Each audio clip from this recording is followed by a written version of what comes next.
Hi, it's Fias Tarot. Hello, Leo placement. This is Shore.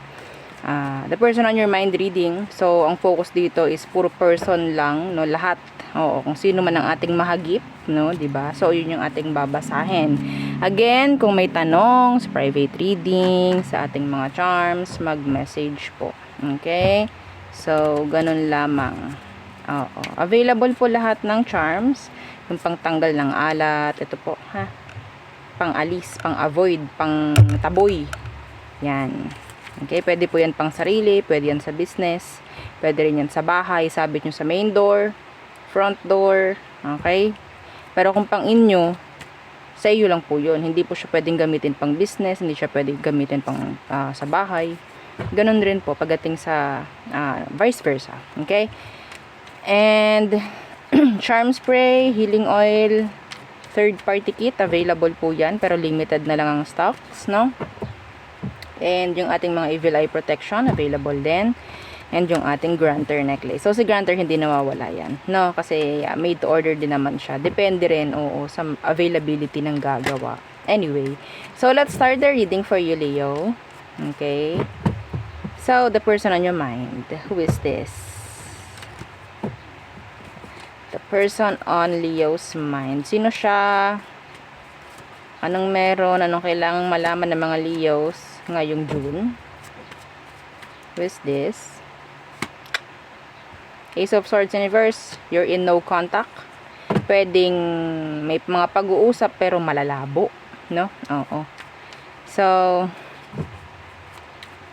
pwedeng may mga pagtatago, pagsisikreto, mga ganyang bagay. Pero mostly, yung energy dito, mas malakas yung no contact.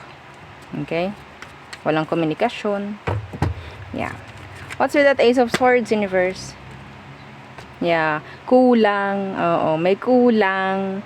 Oo. Iba dito, pwedeng nagsisinungaling, mga ganyan. Itong taong to, alam nyong hindi siya pwedeng pagkatiwalaan or alam nyong parang ang hirap pagkatiwalaan kahit marami siyang sinasabi or what. Okay? Some of you LDR. Okay? And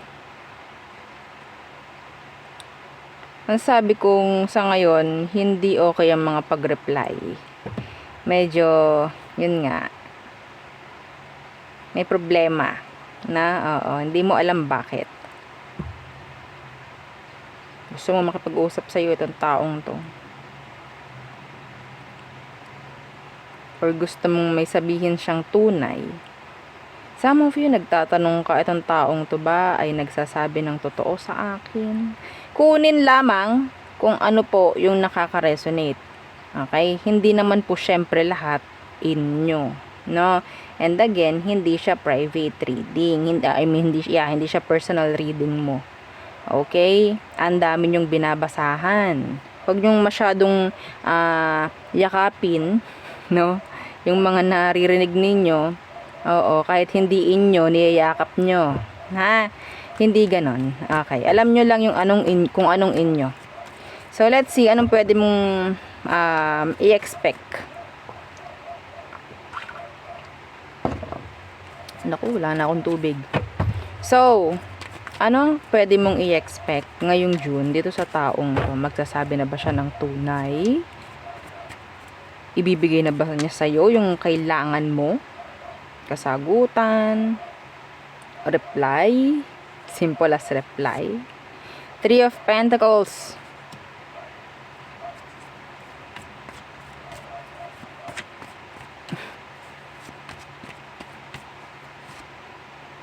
Queen of Swords in reverse. May takot itong taong to. Some of them hindi handa makipag-usap. Alam nyo ang gagawin nito? Okay, hindi sa lahat ha, pero ito ang pinaka. Ang nakukuha ko, pwedeng kukuha to ng ibang tao or pwedeng mutual friends ninyo and yun yung magiging way. Hindi siya makapag-direct o hindi niya kayang siya lang. Ang haharap sa'yo, kailangan may iba. Kailangan po may iba. Some of you, meron ditong mga pinoprocess na mga legal issues. Yeah. Itong taong to, pwedeng hindi siya handang humarap kasi hindi niya alam kung ano sasabihin. no? Kung anong gagawin. Hindi siya handa. Pero, I think, this June, some of you, kukuha to ng abogado. Kasi takot siya eh. Hindi niya alam kung anong gagawin. Hindi para sa lahat. Kung alam mong iyo yun, well, yun yun. Okay? Pero kung hindi sa'yo yun, wala naman kayong legal na kung ano man, wag mong kunin. Ha? Wag mong kunin. Oo. Hindi iyo, eh, bakit mo kukunin? Di ba? Okay? So, yeah. Who else? Who else? Oo, hindi siya handang makipag-usap eh. Like, hindi siya makikipag-usap hanggat meron or hanggat wala siyang mga abogado. Mga ganun. Hindi niya alam kung anong sasabihin. Hindi niya alam kung paano niya ililigtas yung sarili niya kung sakali man. No? So, yun yung mga nakita ko doon. Or kukuha siya ng isang tao na pwedeng parang gigitna sa inyo. So, sino pa? The person on your mind, Leo. Leo placements. The person on your mind, who is this? The Two of Wands in the reversed. The High Priestess. This person is, sabihin nating mapagtago. Andun yung parang shy type or tahimik. Okay? Meron kang mga hindi malaman sa kanya. Hindi mo siya ma-crack open. Nandyan siya actually. Pero hindi mo malaman anong meron. Bakit siya nandito pa or bakit siya kumukonek sa'yo, mga ganyan. So, tingnan natin. Anong meron? Anong pwede mong malaman? Bakit siya nandyan? I think this is new or maybe, yeah. Sandali lang po ha. May katok ng katok. Sandali lang. Okay. So, tingnan natin. Ano bang meron? Ano ba talaga?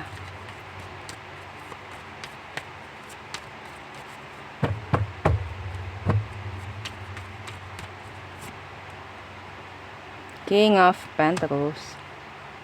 Guarded pa rin. Guarded pa rin siya.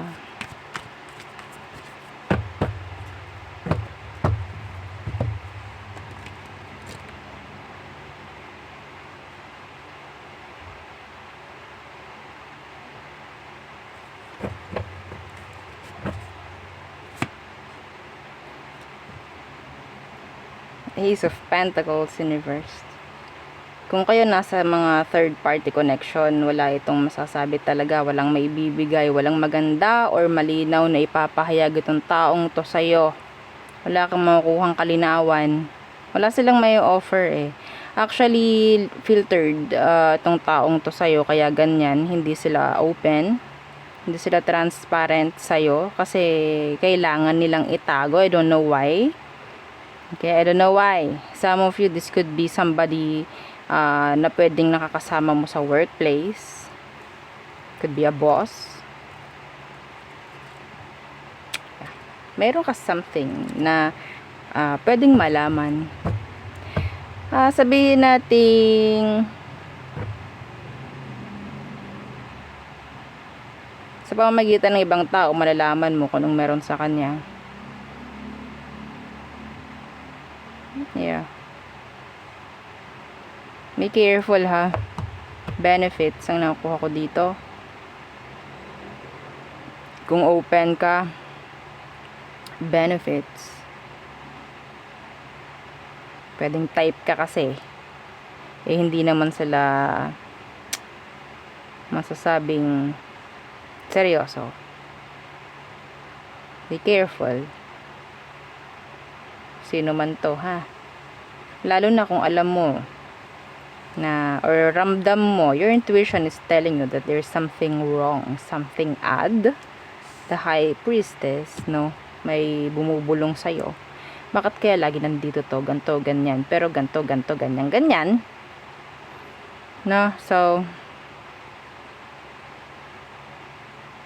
ikaw lang ang merong ibibigay dito actually. Meron lang itong hinihintay sa'yo. Pero, hindi siya magiging open talaga. Kung ano man ang hinihintay mo sa kanya, hindi niya ibibigay yon for their safety. Opo, na,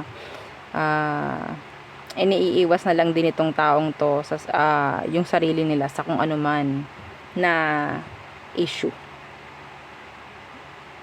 or conflict. Okay?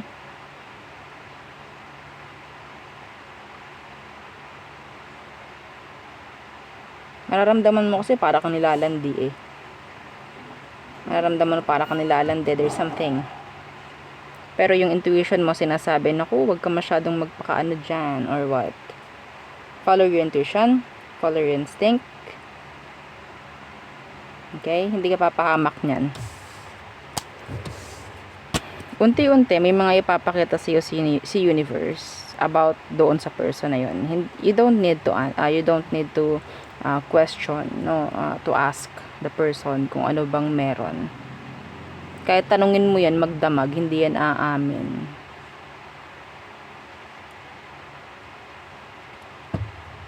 Anyway. So,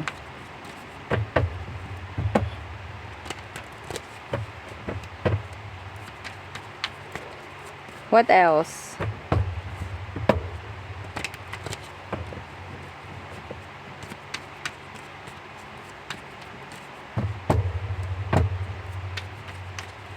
What else?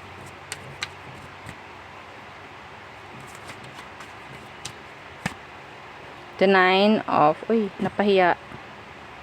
Hindi ko lang bakit. Oo, at ang taong to, na-avoid ka.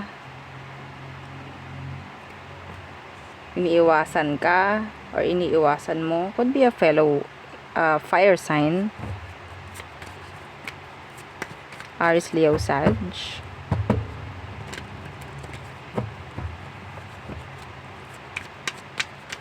The 9 of Wands. They're guarded. The Devil in reverse. Could be a Capricorn. Takot siya ma-attach. Or takot ka sa taong to, ma-attach ka sa kanya. May nafo-fall.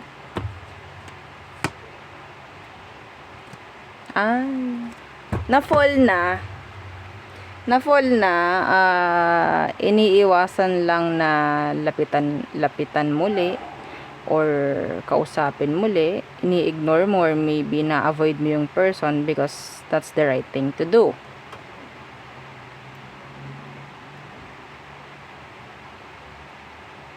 That's the right thing to do. I-avoid yung tao. For the better. Oo. Tingnan natin kung anong meron, kung anong kaganapan. Yeah, sa ngayon na ini-avoid mo tong taong to, pwedeng, yun nga, iniiwasan mo. Anong meron sa kanya ngayon? Ito sa taong iniiwasan mo na dahil kailangan. Ay. Ayun yung kanina. The King of Cups. Kinakain to ngayon ng emosyon niya. Yeah.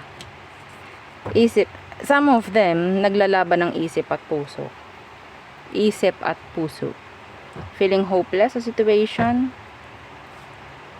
The Hermit in reverse. I don't know kung anong meron sa ngayon. Wala kang makukuhang ano dito. Actions. Okay?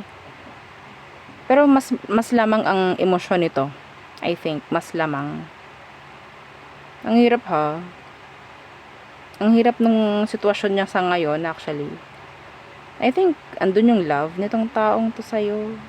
Pero kailangan lang niya talagang gawin din. Actually, andun yung energy ng accepting the situation na lang. Yeah, acceptance.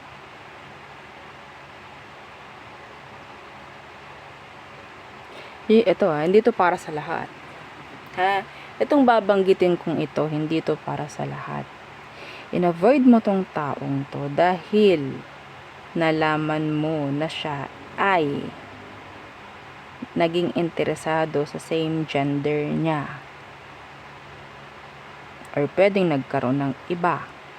Kaya ini-avoid mo na makipag-connect sa kanya. Now, wala kang makikita, maririnig, makukuha from this person. Ngayong June, wala. Okay? Yeah, wala. Some of them, andun ka sa isipan niya, you're like stuck. Pagdating sa isipan tong taong to, you're living in their mind rent-free.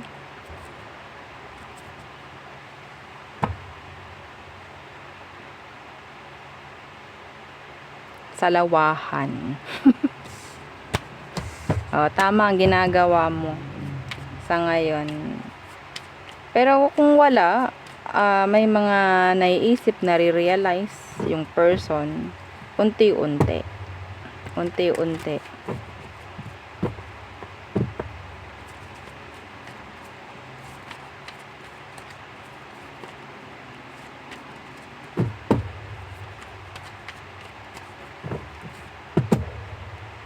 So, all signs na tayo. Aries through Pisces. Aries, stuck sa isang routine. Taurus, walang energy ng fairness. There's no equal give and take. Wala akong nakikita rin ditong gusto niya makipag-ayos. Gemini is a time waster.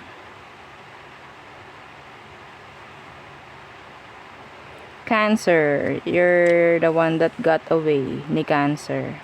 Leo, gusto mag-sorry ni Leo or maybe merong gusto mag-sorry sa'yo. Virgo, si Virgo parang wala nang pakialam ngayon. Okay, wala na rin siyang pakialam kung magbalikan pa kayo or hindi na. Libra, there's like something na parang bago na nangyayari sa kanya sa ngayon. Scorpio, malungkot, malumbay, 'di ba? Si Scorpio, there's a lot of stuff going on there. Isipan, nag-overthink, mga ganyan. Okay, so Sagittarius, you're in their mind. They have a lot of questions. Okay? Capricorn, hindi na kayo like mutual nung isang Capricorn. Aquarius, parang merong mag-unblock na aqua sa'yo. Pisces, dala ng kalungkutan, pwedeng magre-reach out si Pisces sa'yo.